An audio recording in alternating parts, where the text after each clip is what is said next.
بسم اللہ الرحمن الرحیم۔ یہ سبق نسیم حجازی صاحب کی کتاب محمد بن قاسم سے لیا گیا ہے۔ Episode 1. ابو الحسن ہندوستان کے عربی ساحل کی اہم بندرگاہوں اور جزیرہ سرندیب کے ساتھ ایک مدت سے عربوں کے تجارتی تعلقات چلے آتے تھے۔ زمانہ جاہلیت میں چند عرب تاجر سرندیب میں آباد ہو گئے تھے، اور جب عرب میں ایک نئے دین کا چرچا ہونے لگا تو یہ دین ان تاجروں کو اپنے آبا و اجداد کے مذہب کو ترک کرنے پر آمادہ نہ کر سکا۔ لیکن ایرانیوں اور رومیوں کے مقابلے میں عربوں کی شاندار فتوحات کی خبریں سن کر ان کی قومی عصبیت جاگ اٹھی۔ ایران عرب کے مقابلے میں ایک متمدن ملک سمجھا جاتا تھا، اس لیے ہندوستان کے بازاروں میں عربوں کے مقابلے میں ایران کی مصنوعات کی زیادہ قدر تھی۔ اس کے علاوہ ہندوستان کے حکمران ایران کو ایک طاقتور ہمسایہ خیال کرتے تھے، اور عربوں کے مقابلے میں ایرانی تاجروں کو زیادہ عزت کی نگاہ سے دیکھا جاتا تھا۔ اگر شام سے کوئی قافلہ آ جاتا تو روما کے قدیم سطوت سے مرعوب ہندوستانی انہیں بھی عربوں سے زیادہ مراعات دیتے، لیکن حضرت ابوبکر صدیق رضی اللہ تعالی عنہ اور حضرت عمر فاروق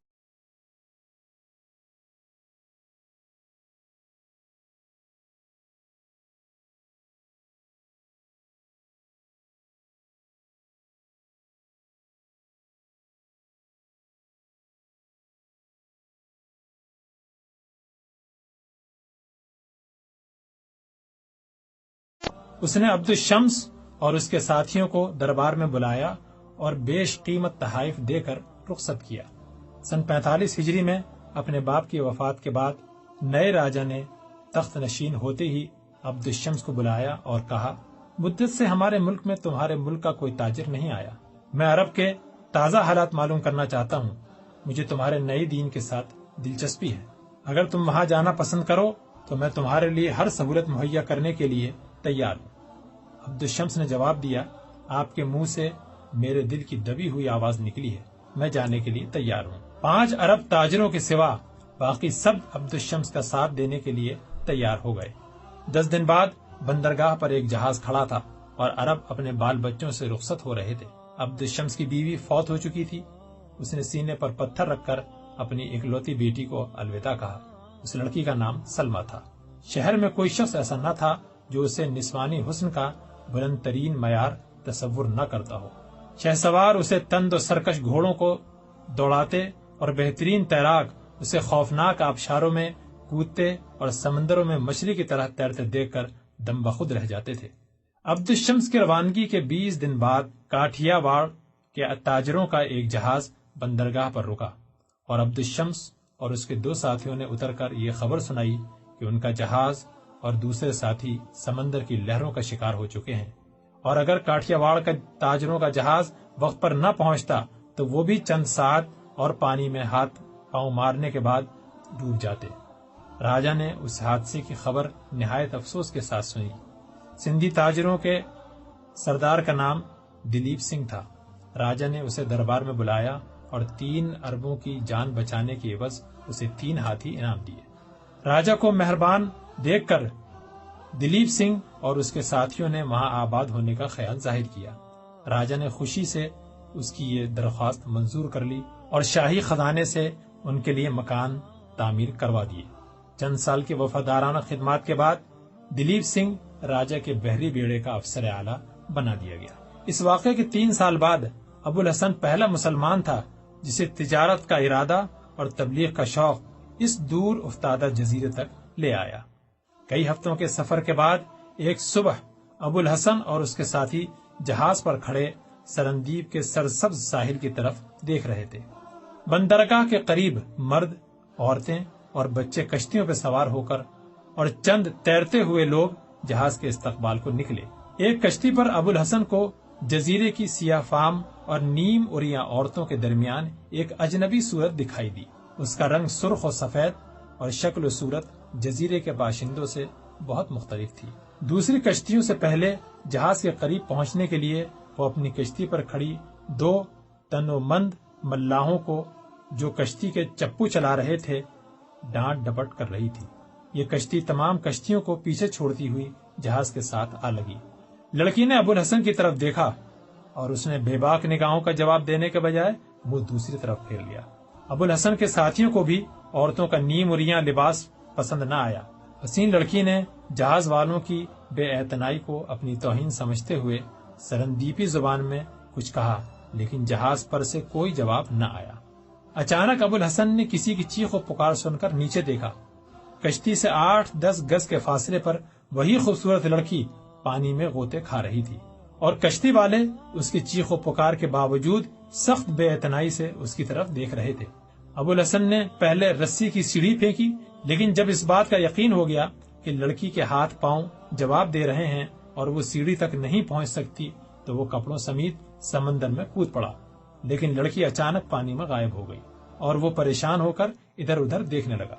اتنی دیر میں بہت سی کشتیاں جہاز کے گرد جمع ہو چکی تھیں اور جزیرے کے باشندے قہقہے لگا رہے تھے۔ ابوالحسن نے 3 مرتبہ غوطہ لگانے کے بعد دل برداشتہ ہو کر سیڑھی کی رسی پکڑ لی اور جہاز پر چڑھنے کا ارادہ کر رہا تھا کہ اوپر سے اس کا ساتھی چلانے لگا، وہ ادھر ہے، جہاز کی دوسری طرف، وہ ڈوب رہی ہے، شاید کسی مچھلی نے پکڑ رکھا ہے۔ مقامی مردوں اور عورتوں نے پھر قہقہا لگایا۔ ابوالحسن لڑکی کے جہاز کی دوسری طرف پہنچنے کی وجہ نہ سمجھ سکا۔ تشویش اور حیرانی کے ملے جلے جذبات کے ساتھ اس نے جلد ہی پھر غوطہ لگایا اور جہاز کے نیچے سے گزرتا ہوا دوسری طرف پہنچ گیا۔ وہاں کوئی نہ تھا، اوپر سے اس کا وہی ساتھی شور مچا رہا تھا، وہ ڈوب گئی، اسے مچھلی نگل گئی۔ ابوالحسن مایوس ہو کر پھر دوسری طرف پہنچا۔ اس دفعہ لوگوں کے قہقہوں میں اس کے ساتھی بھی شریک تھے اور ایک عرب نے کہا، آپ آ جائیے، وہ آپ سے بہتر تیر سکتی ہے۔ ابوالحسن نے کھسیانہ ہو کر سیڑھی پکڑ لی، لیکن ابھی ایک ہی پاؤں اوپر رکھا تھا کہ کسی نے اس کی ٹانگ پکڑ کر پانی میں گرا دیا۔ اس نے سنبھل کر ادھر ادھر دیکھا تو لڑکی تیزی سے سیڑھی پر چڑھ رہی تھی۔ ابوالحسن جہاز پر پہنچا تو اس کے ساتھی پریشان ہو کر جزیرے کی لڑکیوں کے قہقہے سن رہے تھے۔ لڑکی نے ابوالحسن کی طرف دیکھ کر عربی زبان میں کہا، مجھے آپ کے بھیگ جانے کا بہت افسوس ہے۔ لڑکی کے منہ سے عربی کے الفاظ سن کر سب کی نگاہیں اس پر جم کر رہ گئیں۔ ابوالحسن نے پوچھا، کیا تم عرب ہو؟ لڑکی نے ایک طرف سر جھکا کر دونوں ہاتھوں سے اپنے سر کے بالوں کا پانی نچوڑتے ہوئے جواب دیا، ہاں میں عرب ہوں، ایک مدت سے ہم عربوں کے جہاز کی راہ دیکھا کرتے ہیں، میں آپ کو خوش آمدید کہتی ہوں، آپ کیا مال لائے ہیں؟ ایک عرب لڑکی کو اس لباس میں دیکھنا ابوالحسن اور اس کے ساتھیوں کے لیے ناقابل برداشت تھا۔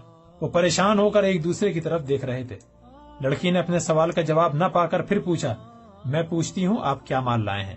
آپ حیران کیوں ہیں؟ کیا عرب عورتیں تیرنا نہیں جانتی؟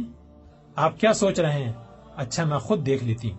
ابوالحسن نے کہا، ٹھہرو، ہم گھوڑے لائے ہیں، میں تمہیں خود دکھاتا ہوں، لیکن میں حیران ہوں کہ اس جزیرے کے عرب ابھی تک زمانہ جاہلیت کے عربوں سے بدتر زندگی بسر کر رہے ہیں۔ کیا انہیں انسانوں کا سا لباس پہننا اور مردوں سے حیا کرنا کسی نے نہیں سکھایا؟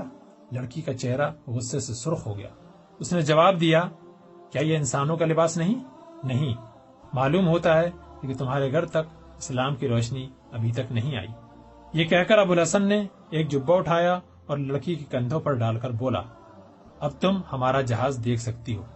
لڑکی نے ابوالحسن کے الفاظ سے زیادہ اس کی شخصیت سے مرعوب ہو کر اپنے اریاں بازوؤں اور پنڈلیوں کو جبے میں چھپا لیا۔ ابوالحسن کی پونجی 50 عربی گھوڑے تھے۔ لڑکی نے یکے بعد دیگرے تمام گھوڑوں کا معائنہ کیا اور ایک گھوڑے کی پیٹھ پر ہاتھ رکھ کر بولی، میں یہ خریدوں گی، اس کی قیمت کیا ہے؟ ابوالحسن نے کہا، تم میں ابھی تک عربوں کی ایک خصوصیت باقی ہے، یہی گھوڑا ان سب میں بہترین ہے، لیکن تم نہ اس کی قیمت ادا کر سکو گی اور نہ یہ عورتوں کی سواری کے قابل ہے۔ یہ جس قدر خوبصورت اور تیز رفتار ہے اسی قدر موزور بھی ہے۔ لڑکی اس جواب پر مسکرائی اور بولی، خیر دیکھا جائے گا، آپ نے جہاز اتنی دور کیوں ٹھہرا لیا؟ ابوالحسن نے جواب دیا، میں اس ملک کی حکومت سے اجازت لینا ضروری خیال کرتا ہوں۔ لڑکی نے کہا، سرندیپ کا راجہ ایک مدت سے عربوں کے جہاز کا انتظار کر رہا ہے، جہاز کنارے پر لے چلیے۔ لیجیے۔ راجہ کے امیر البحر خود ہی پہنچ گئے۔ دلیپ سنگھ عبدالشمس سے گہرے تعلقات کی بدولت عربی میں اچھی خاصی استعداد پیدا کر چکا تھا۔ اس نے جہاز پر چڑھتے ہی عربی زبان میں کہا، آپ نے جہاز اتنی دور کیوں ٹھہرا لیا؟ ابو الحسن کے بجائے لڑکی نے جواب دیا۔ ان کا خیال تھا کہ شاید جہاز کو بندرگاہ پر لانے کے لیے پہلے راجا سے اجازت حاصل کرنا ضروری ہو۔ دلیپ سنگھ نے جواب دیا، مہاراجا آپ کو دیکھ کر بہت خوش ہوں گے۔ لڑکی نے کہا، میں جاتی ہوں، لیکن اس بات کا خیال رہے کہ وہ سفید گھوڑا میرا ہے اور میں اس کے منہ مانگے دام دوں گی۔ یہ کہہ کر لڑکی نے جبہ اتار کر ایک عربی کے کندھوں پر پھینک دیا اور بھاگ کر سمندر میں چھلانگ لگا دی۔ عبدالشمس کو عربوں کے جہاز کی آمد کی اطلاع مل چکی تھی۔ اس نے شہر کے چند معززین کے ساتھ ابو الحسن اور اس کے ساتھیوں کا استقبال کیا، انہیں اپنے گھر اور ان کے گھوڑوں کو اپنے استبل میں جگہ دی۔ آن کے آن میں 50 گھوڑوں کے کوئی 200 خریدار جمع ہو گئے اور تمام ایک دوسرے سے بڑھ کر بولی دینے لگے۔ دلیپ سنگھ نے مشورہ دیا کہ راجا کو دکھائے بغیر کوئی گھوڑا فروخت نہ کیا جائے، ممکن ہے وہ تمام گھوڑے خرید لیں۔ عبدالشمس نے دلیپ سنگھ کی تائید کی۔ ابھی یہ باتیں ہو ہی رہی تھیں کہ راجا کا ایلچی آیا اور اس نے کہا، مہاراجا عرب تاجروں سے ملنا اور ان کے گھوڑوں کو دیکھنا چاہتے ہیں۔ دلیپ سنگھ نے ایلچی سے کہا، تم جاؤ اور مہاراجا سے کہو ہم ابھی آتے ہیں۔ یہ کہہ کر ابو الحسن سے مخاطب ہوا، ایک گھوڑا شیخ عبدالشمس کی بیٹی نے اپنے لیے منتخب کیا ہے، میرا خیال ہے کہ اسے یہیں رہنے دیا جائے۔ ابو الحسن نے کہا، اگر شیخ خود اپنے لیے لینا چاہتے ہیں تو مجھے عذر نہیں، لیکن وہ لڑکیوں کی سواری کے قابل نہیں، وہ بہت سرکش ہے۔ ایک طرف سے آواز آئی، نہیں ابا جی، ان کا خیال ہے کہ ہم اس کی قیمت ادا نہیں کر سکیں گے۔ ابو الحسن نے دیکھا، وہی لڑکی جسے اس نے جہاز پر دیکھا تھا، ایک ہاتھ میں لگام اور دوسرے ہاتھ میں چابک لیے کھڑی تھی، لیکن اس دفعہ اس کا لباس عرب عورتوں کا سا تھا۔ ابو الحسن نے قدرے خفیف ہو کر کہا، اگر مجھ پر اعتبار نہیں آتا تو تم خود دیکھ لو، اگر تم اسے لگام بھی دے سکو تو یہی گھوڑا تمہارا انعام ہوگا۔ لڑکی تیزی سے قدم اٹھاتی ہوئی استبل کی طرف بڑھی، باقی سب لوگ بھی اسی طرف چل دیے۔ لڑکی تمام گھوڑوں پر ایک سرسری نگاہ ڈالنے کے بعد سفید گھوڑے کی طرف بڑھی۔ گھوڑے نے اسے دیکھتے ہی چارہ چھوڑ کر کان کھڑے کر لیے۔ لڑکی نے گھوڑے کو تھپتپی دی اور وہ پچھلی ٹانگوں پر کھڑا ہو گیا۔ اسے دیکھ کر دوسرے گھوڑے رستے توڑانے لگے۔ ابو الحسن نے کہا، ٹھہرو، اور آگے بڑھ کر گھوڑے کا رسہ کھول کر باہر لے آیا اور اسے ایک درخت کے ساتھ باندھ کر کہنے لگا، اب آپ ہمت آزمائی کر سکتی ہیں۔ لڑکی نے اچانک آگے بڑھ کر ایک ہاتھ میں گھوڑے کا نچلا جبڑا پکڑ لیا اور دوسرے ہاتھ سے زخمی درندے کی طرح تڑپتے، اچھلتے اور کودتے ہوئے جانور کے منہ میں لگام ٹھونس دی۔ تماشائیوں نے حیرانی پر قابو نہ پایا تھا کہ اس نے رسہ کھولا اور گھوڑے کی پیٹھ پر سوار ہو گئی۔ گھوڑا چند بار سیخپا ہونے کے بعد چھلانگ لگاتا ہوا مکان سے باہر نکل گیا۔ شیخ عبدالشمس نے فخریہ انداز میں کہا، عرب کی گھوڑیوں نے ایسا گھوڑا پیدا نہیں کیا جس پر سلمہ سواری نہ کر سکتی ہو۔ مجھے افسوس ہے کہ آپ ہار گئے، لیکن اطمینان رکھیے کہ آپ کو اس کی پوری قیمت ادا کی جائے گی۔ ابو الحسن نے جواب دیا، یہ شرط نہ تھی، انعام تھا، اور انعام کی قیمت نہیں لی جاتی۔ خوش قسمت ہے وہ گھوڑا جسے ایسا سوار مل جائے۔ راجہ دیکھنے سے پہلے ہی تمام گھوڑوں کو خریدنے کا فیصلہ کر چکا تھا۔ شاہی خزانے سے جو قیمت ادا کی گئی وہ عربوں کی توقع سے کہیں زیادہ تھی۔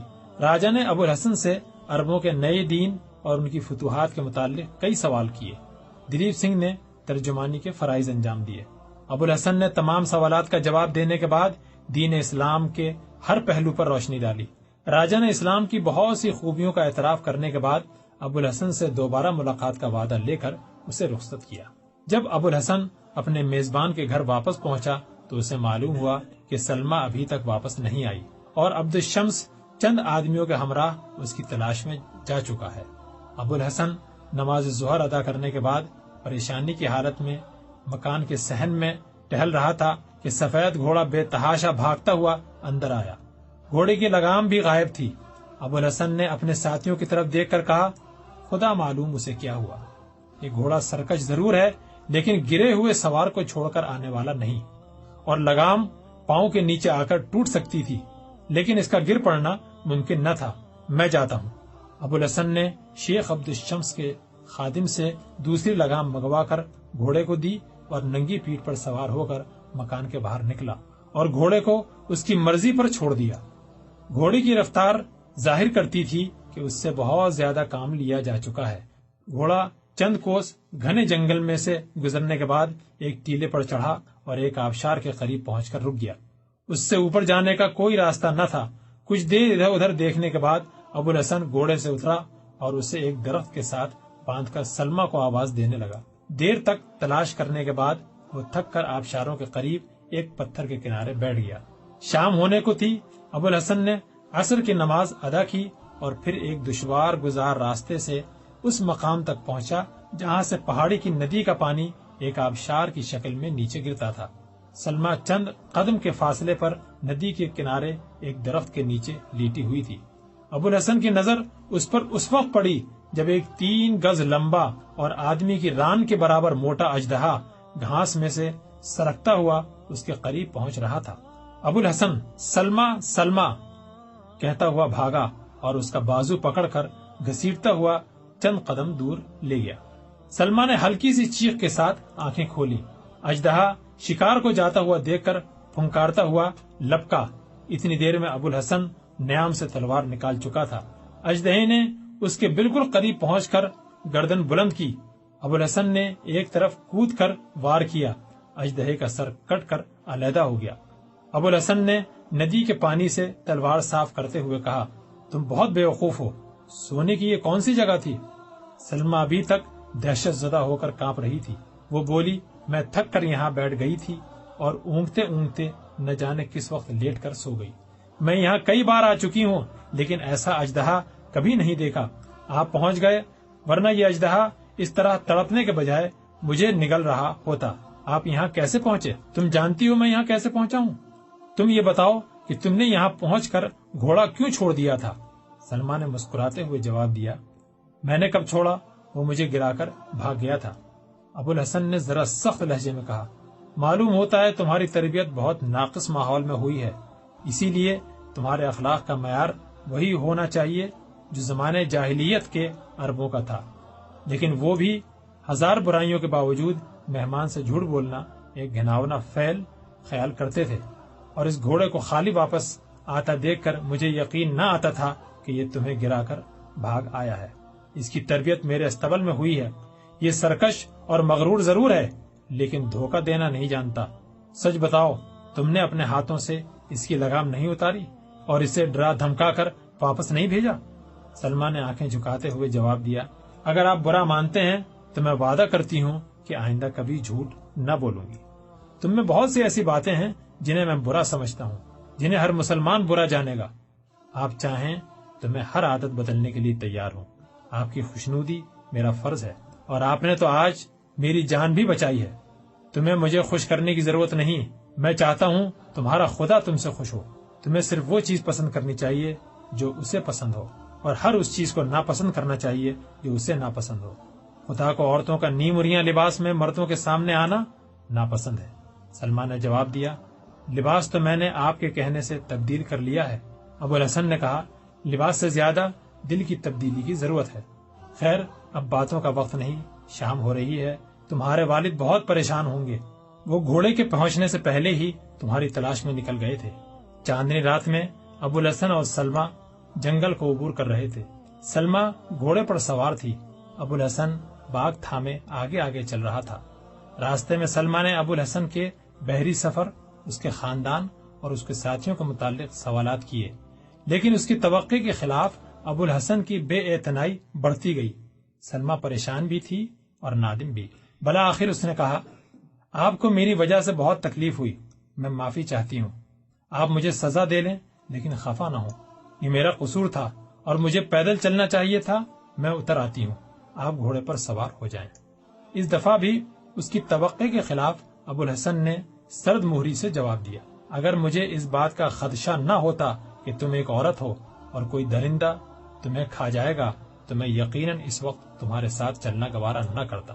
سلمہ شکست خوردہ سی ہو کر تھوڑی دیر خاموش رہی، پھر بولی، اگر وہ اژدہا مجھے نگل جاتا تو آپ کو اس بات کا افسوس ہوتا؟ یہ صرف تمہارے لیے نہیں، میرے سامنے وہ کسی کو بھی ہلاک کرتا تو مجھے اسی قدر افسوس ہوتا۔ آپ نے میرے لیے اپنی جان خطرے میں کیوں ڈالی؟ ایک انسان کی جان بچانا مسلمان کا فرض ہے۔ سلمہ دیر تک خاموش رہی۔ دور سے چند گھوڑوں کی ٹاپ سنائی دی اور ابو الحسن نے کہا، دیکھو وہ ابھی تک تمہیں ڈھونڈ رہے ہیں۔ تھوڑی دیر بعد عبدالشمس اور اس کے ساتھی پہنچ گئے۔ بیٹی کو سلامت دیکھ کر عبدالشمس نے واقعات کی تفصیل میں جانے کی ضرورت محسوس نہ کی۔ سلمہ کی زبانی اژدہائی کے متعلق سن کر اس نے ابو الحسن کا شکریہ ادا کیا۔ اگلے روز علیہ صبح عبدالشمس اپنے مکان کی چھت پر نیم خوابی کی حالت میں لیٹے لیٹے آذان کی دلکش آواز سن رہا تھا۔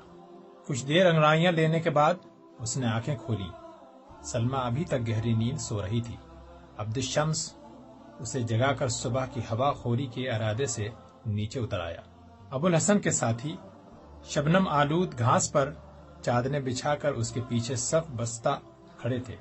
ابو الحسن نے نہایت دلکش آواز میں سورہ فاتحہ کے بعد چند آیات تلاوت کی۔ قرآن مجید کے الفاظ نے عبدالشمس کے دل پر تلاطم برپا کر دیا۔ اس کے پڑوسی عرب بھی اس کے قریب آ کھڑے ہوئے اور اپنی قوم کے نوجوانوں کے نئے طریقے عبادت کو دلچسپی کے ساتھ دیکھنے لگے۔ رکوع و سجود کے بعد دوسری رکعت تک عبدالشمس پر ایک بے خودی سی طاری ہو چکی تھی۔ اس نے آہستہ آہستہ نمازیوں کی طرف چند قدم اٹھائے، قریب پہنچ کر جھکا اور جذبان کے ہیجان کی کسی رو کی ماتحت بھاگتا ہوا صف میں کھڑا ہو گیا۔ اس کے ساتھیوں نے اس کی تقلید کی۔ نماز کے اختتام پر ابو الحسن نے اٹھ کر عبدالشمس کو گلے لگا لیا۔ عبدالشمس کی آنکھوں میں مسرت کے آنسو جھلک رہے تھے۔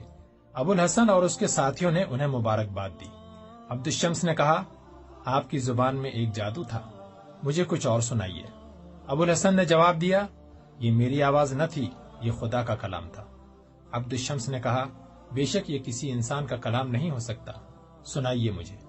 ابو الحسن نے اپنے ایک ساتھی طلحہ کی طرف اشارہ کیا۔ طلحہ قرآن کا حافظ تھا۔ عرب اس کے ارد گرد بیٹھ گئے۔ طلحہ نے سورہ یاسین کی تلاوت کی۔ قرآن مجید کے دلکش الفاظ اور طلحہ کی دلگداز آواز سے عبدالشمس اور اس کے ساتھیوں پر رقت طاری ہو گئی۔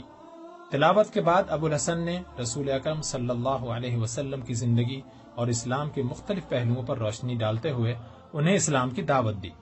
عبدالشمس اور اس کے ساتھی جو ایک مدت سے عربوں کی عظمت کی داستانیں سن کر رسول اکرم صلی اللہ علیہ وسلم کی عظمت کا اعتراف کر چکے تھے، ابو الحسن کی تبلیغ کے بعد دین اسلام کی صداقت پر ایمان لے آئے۔ کلمہ توحید پڑھنے کے بعد عبدالشمس نے اپنے لیے عبداللہ کا نام پسند کیا۔ سلمہ ناریل کے ایک درخت کا سہارا لیے کھڑی یہ تمام واقعات دیکھ رہی تھی۔ وہ جھجکتی ہوئی آگے بڑھی اور اپنے باپ سے کہنے لگی، ابا جان، کیا عورتیں بھی مسلمان ہو سکتی ہیں؟ عبداللہ نے مسکراتے ہوئے ابو الحسن کی طرف دیکھا اور وہ بولا، خدا کی رحمت عورتوں اور مردوں کے لیے یکساں ہے۔ سلمہ نے کہا، تو میرا نام بھی تبدیل کر دیجئے، میں بھی مسلمان ہونا چاہتی ہوں۔ ابو الحسن نے کہا، تمہارا یہی نام ٹھیک ہے، تم فقط کلمہ پڑھ لو۔ سلمہ نے کلمہ پڑھا اور سب نے ہاتھ اٹھا کر اس کے لیے دعا کی۔ آسمان پر بادل چھا رہے تھے۔ اچانک موسلادھار بارش ہونے لگی اور یہ لوگ ایک کمرے میں چلے گئے۔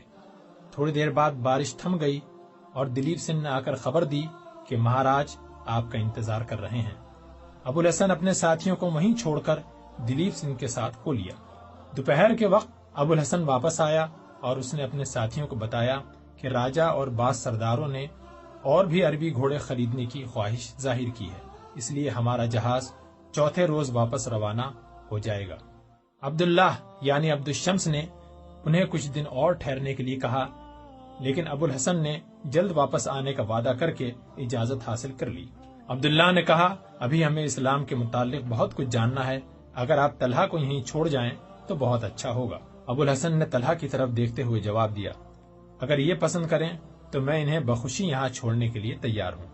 طلحہ نے یہ دعوت خوشی سے قبول کر لی۔ اگلے دن ابو الحسن کے ساتھی جہاز کے بادبانوں کی مرمت اور خورد نوشی کا ضروری سامان خریدنے کے لیے روانہ ہو چکے تھے۔ دلیپ سنگھ اور عبداللہ سے مشورہ کرنے کے بعد ابو الحسن نے اپنے تمام سرمائے سے 8 ہاتھی اور باقی جہاز ناریل سے بھر لیا۔ شام کے وقت ابو الحسن عبداللہ کے باغیچے میں چہل قدمی کر رہا تھا کہ پیچھے سے کسی قدموں کی چاپ سنائی دی۔ مڑ کر دیکھا تو سلمہ کھڑی۔ وہ چہرہ جو 2 دن پہلے مسرتوں کا گہوارہ تھا، اب خزاں و ملال کی تصویر بنا ہوا تھا۔ وہ آنکھیں جو اندھیری رات کے ستاروں سے زیادہ دل فریب اور چمکیلی تھیں، اب پرنم تھی۔ اس نے قدرے بے اعتنائی سے پوچھا، سلمہ، تم یہاں کیا کر رہی ہو؟ ابو الحسن کا روکھا پن دیکھ کر ضبط کی کوشش کے باوجود اس کے آنسو جھلک پڑے۔ کانپتے ہوئے ہونٹوں سے درد کی گہرائیوں میں ڈوبی ہوئی آواز نکلی، آپ پرسوں جا رہے ہیں؟ ہاں، لیکن تمہیں کیا ہوا؟ تم رو کیوں رہی ہو؟ کچھ نہیں، کچھ بھی تو نہیں۔ آنسوؤں کی بھیگی ہوئی مسکراہٹ ابوالحسن کے دل پر اثر کیے بغیر نہ رہ سکی۔ اس نے کہا، سلمہ، تم ابھی تک وہی ہو۔ اسلام قبول کرنے کے باوجود میں تم میں کوئی تبدیلی نہیں دیکھتا۔ تمہیں اب نامحرموں کے سامنے آنے سے اجتناب کرنا چاہیے۔ ایک مسلمان لڑکی کا سب سے بڑا زیور حیا ہے۔ آپ اب تک مجھ سے خفا ہیں؟ آپ کے کہنے پر میں لباس تبدیل کر چکی ہوں، نماز پڑھ چکی ہوں، پرسوں سے میں نے گھر کے باہر پاؤں نہیں رکھا۔ کیا یہ بھی ضروری ہے کہ میں ایک مسلمان کے سامنے بھی نہ آؤں؟ ہاں، یہ بھی ضروری ہے۔ میں طلحہ کو یہاں چھوڑ کر جا رہا ہوں۔ وہ تمہیں ایک مسلمان عورت کے فرائض سے آگاہ کرے گا، تمہیں اسلام کی صحیح تعلیم دے گا۔ سلمہ نے جواب دیا، مجھے کسی اور تعلیم کی ضرورت نہیں۔ آپ جو حکم دیں گے میں مانوں گی۔ آپ کے اشارے پر میں پہاڑ سے کودنے کو اور ہاتھ پاؤں باندھ کر سمندر میں چھلانگ لگانے کے لیے تیار ہوں۔ ابوالحسن نے کہا، سلمہ، اگر تمہیں میری خوشی اس قدر عزیز ہے تو سنو، میں اس کی سوا اور کچھ نہیں چاہتا کہ تم سر سے پاؤں تک اسلام کے سانچے میں ڈھل جاؤ۔ سچے مسلمان کی ہر نیت، ہر فعل کو کسی انسان کی خوشی نہیں بلکہ خدا کی خوشی کا طلبگار ہونا چاہیے۔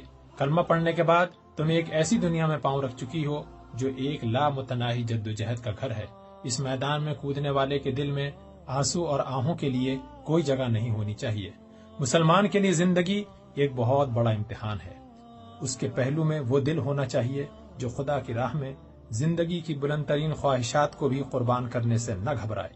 اس کا سینہ تیروں سے چھلنی ہو لیکن زبان سے آہ تک نہ نکلے۔ تم عرب جاؤ تو شاید یہ دیکھ کر حیران ہوں گی کہ مسلمان عورتیں اپنے شوہروں، بھائیوں اور بیٹوں کو جہاد پر رخصت کرتی ہیں، لیکن ان کی آنکھ میں آنسو تو درکنار پیشانی پر شکن تک نہیں آتی، اور یہ صرف اس لیے کہ وہ خدا کی خوشی کو دنیا کی ہر خوشی پر ترجیح دیتی ہیں۔ اگر تم نے مجھے خوش کرنے کے لیے اسلام قبول کیا ہے تو مجھے افسوس کے ساتھ یہ کہنا پڑے گا کہ تم اسلام کو سمجھی نہیں۔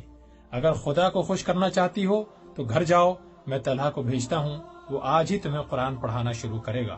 میں چاہتا ہوں کہ جب میں واپس آؤں تو تم میری پیراکی کا امتحان لینے کے لیے ساحل سے 1 میل کے فاصلے پر سمندر میں میرا استقبال نہ کرو اور مجھے جنگلوں میں پہاڑوں میں تلاش کرنا نہ پڑے۔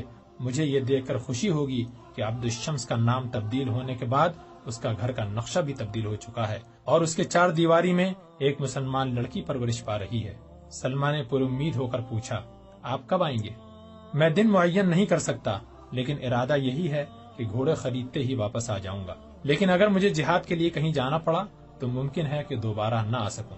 سلمہ کے چہرے پر پھر ایک بار اداسی چھا گئی اور اس نے آنکھوں میں آنسو بھرتے ہوئے کہا، نہیں، یوں نہ کہیے، خدا آپ کو واپس ضرور لائے گا۔ تم دعا کرتی رہو گی تو انشاءاللہ میں ضرور آؤں گا۔ سلمہ نے کہا، دعا؟ آپ کیا کہتے ہیں؟ اگر میری دعا قبول ہو سکتی تو آپ جانے کا ارادہ ہی کیوں کرتے؟ ابوالحسن نے اچانک محسوس کیا کہ وہ بہت زیادہ باتیں کر چکا ہے۔ اس نے لہجے کو ذرا ترش بناتے ہوئے کہا، سلمہ جاؤ، اگر عرب کی تمام عورتیں تمہاری جیسی نیک دعائیں کرتی تو اسلام کی روشنی عرب کے حدود سے باہر نہ نکلتی۔ سلمہ نادم سی ہو کر واپس ہوئی۔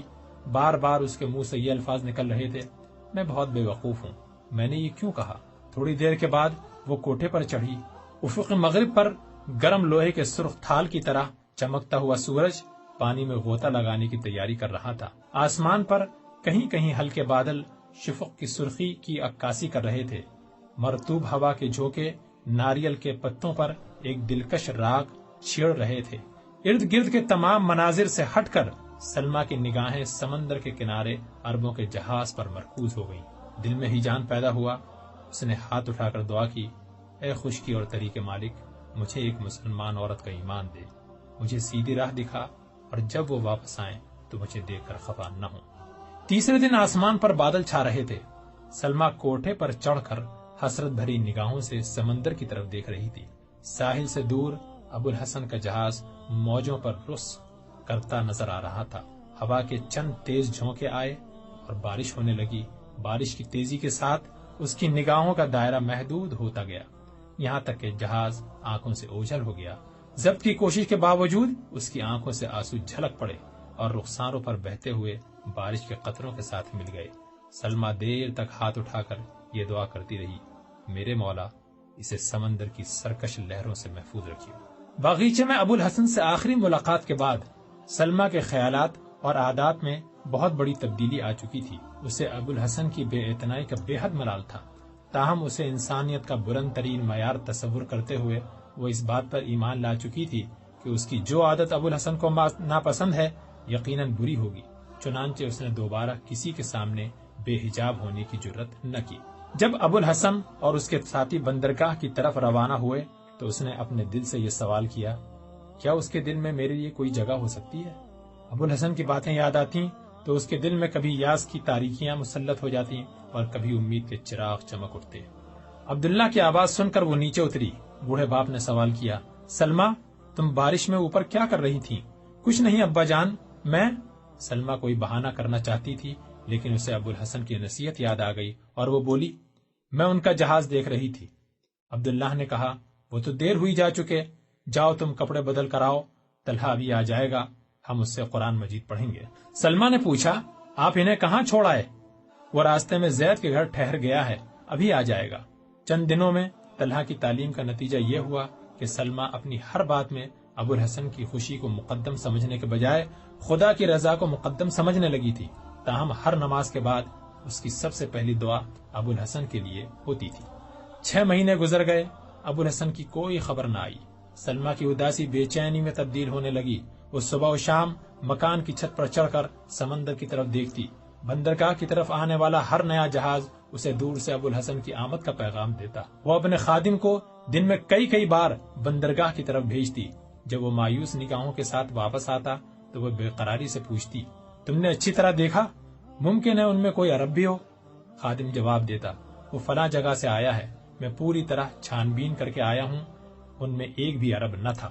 وہ امید و بیم کے سمندر میں غوطے کھانے والے انسان کی طرح تنکوں کا سہارا لیتی اور کہتی، تم نے ملاحوں سے پوچھا ہوتا، ممکن ہے انہوں نے راستے میں کسی بندرگاہ پر عربوں کا جہاز دیکھا ہو یا ان کے متعلق سنا ہو۔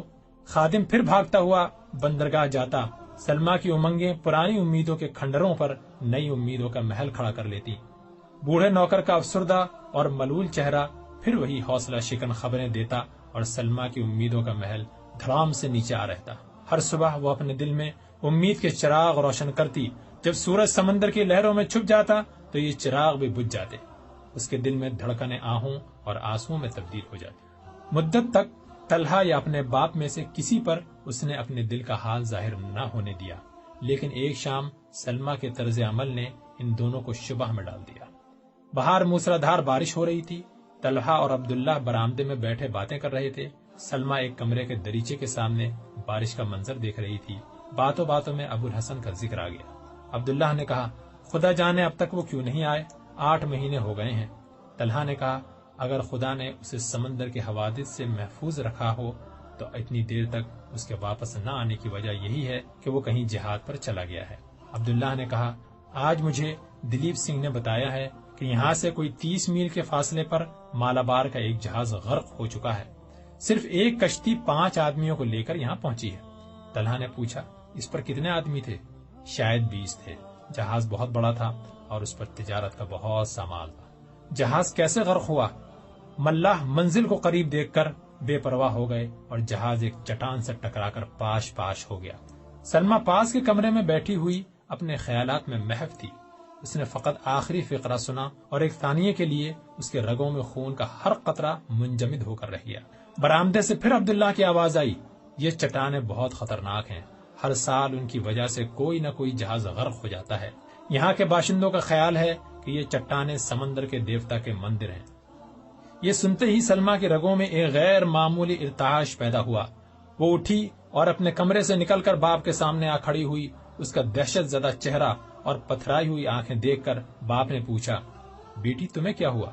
کچھ دیر جذبات کی شدت کی وجہ سے سلمیٰ کے منہ سے کوئی آواز نہ نکلی۔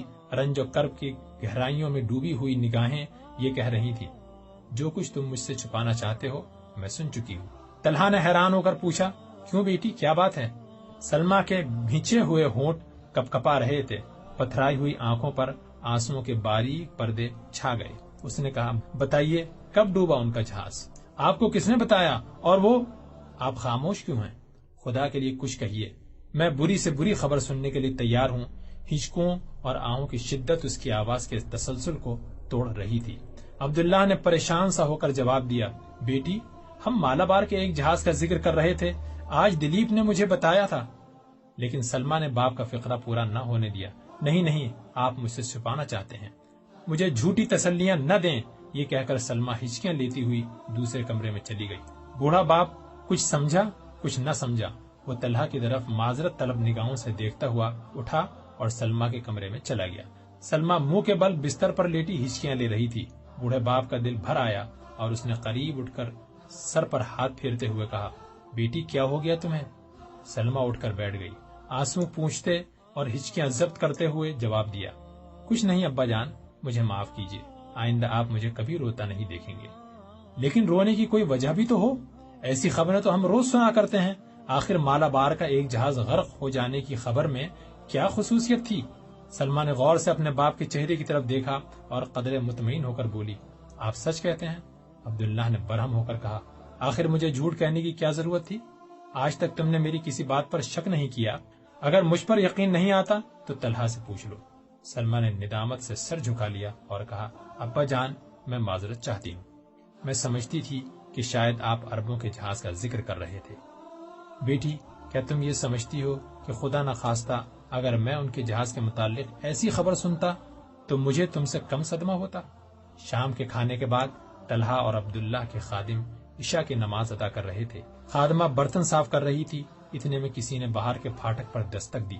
سلمہ نے خادمہ سے کہا، شاید زید اور قیس آئے ہیں، تم نے باہر کا دروازہ بند تو نہیں کر دیا تھا؟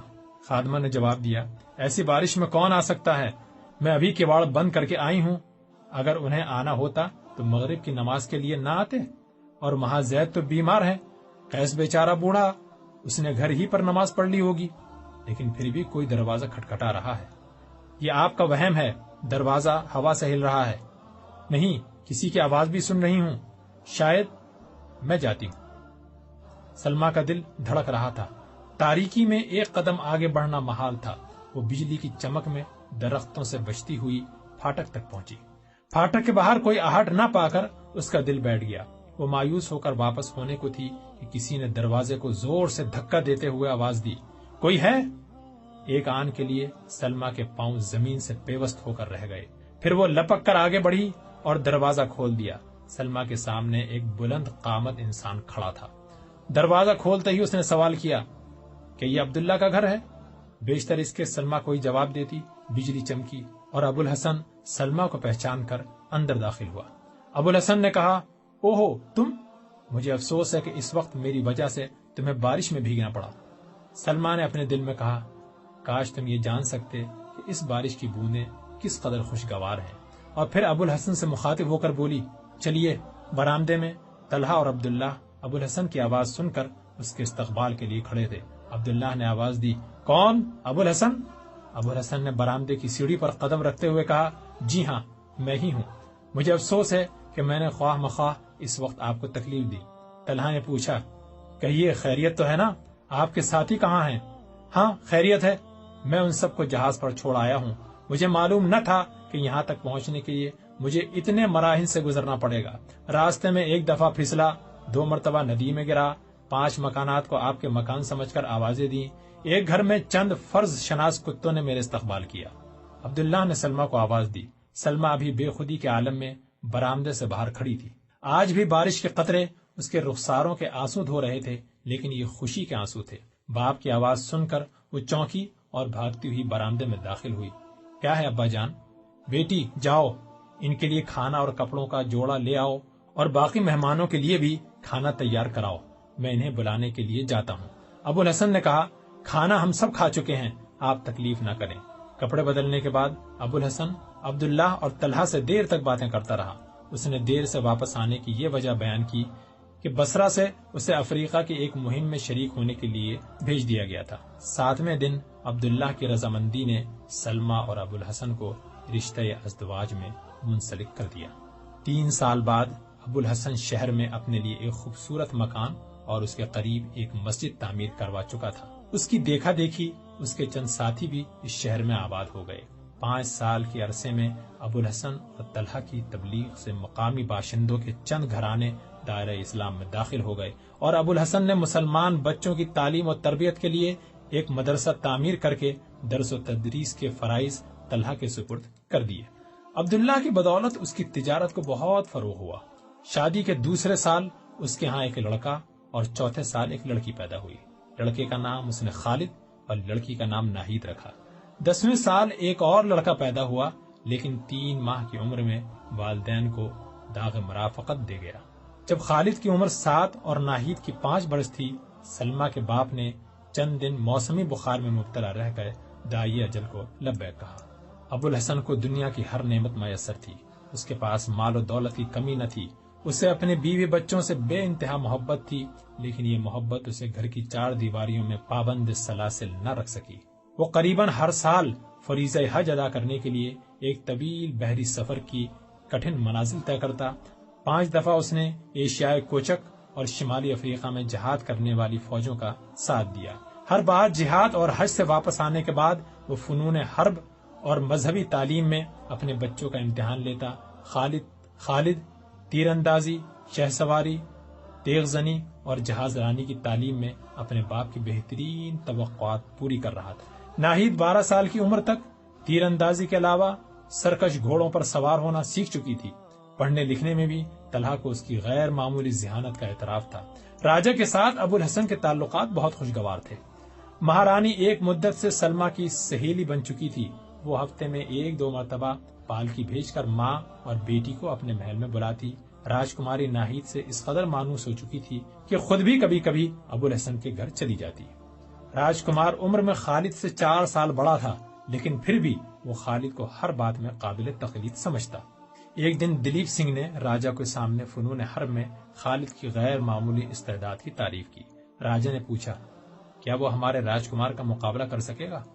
دلیپ سنگھ نے جواب دیا، مہاراج، ہمارے راجکمار نازوں میں پلے ہوئے ہیں اور وہ ایک سپاہی کا بیٹا ہے، لیکن وہ بہت چھوٹا ہے۔ دلیپ سنگھ نے جواب دیا، مہاراج، اگر عرب مائیں بچپن میں اپنے بچوں کو اس طرح تربیت نہ کرتی تو آج وہ آدھی دنیا پر قابض نہ ہوتے۔ میں نے سنا ہے کہ عرب مائیں 14 سال کے بچوں کو میدان جنگ میں بھیج دیتی ہیں۔ راجہ نے پوچھا، خالد کی عمر کیا ہے؟ مہاراج، یہی کوئی 12 سال ہوگی۔